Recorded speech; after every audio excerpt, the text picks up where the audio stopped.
بسم اللہ الرحمن الرحیم۔ دوستو، ایک سوال ہے کہ کیا کھڑے ہو کر پیشاب کرنا جائز ہے یا ناجائز ہے؟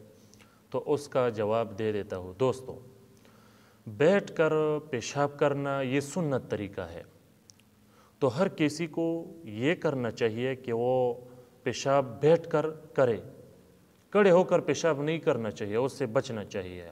ہاں، البتہ اگر کسی کو عذر ہو، کسی کا مطلب کمر کا درد ہو یا کوئی اور مسئلہ ہو، جو اس کو کوئی بیماری ہو وغیرہ، تو اس کی وجہ سے اگر یہ بیٹھ کر مطلب پیشاب نہیں کر سکتا تو بالکل وہ کھڑے ہو کر پیشاب کر سکتا ہے، لیکن اتنا ضرور وہ خیال رکھے گا کہ پیشاب کے قطروں سے بچا جائے، چاہے وہ بیٹھ کر پیشاب کوئی کرے یا چاہے کھڑا ہو کر کرے، تو کم سے کم یہ ضرور اپنے ذہن میں رکھو کہ پیشاب کے قطروں سے آپ کو بچنا ضرور ہے۔ تو یہ آپ کے مسئلے کا جواب ہے۔ کھڑے ہو کر پیشاب کرنا بغیر عذر کے یہ بالکل نہیں کرنا چاہیے، بیٹھ کر پیشاب کرنا یہ بالکل سنت ہے، جائز ہے، اس طرح سے کرنا چاہیے۔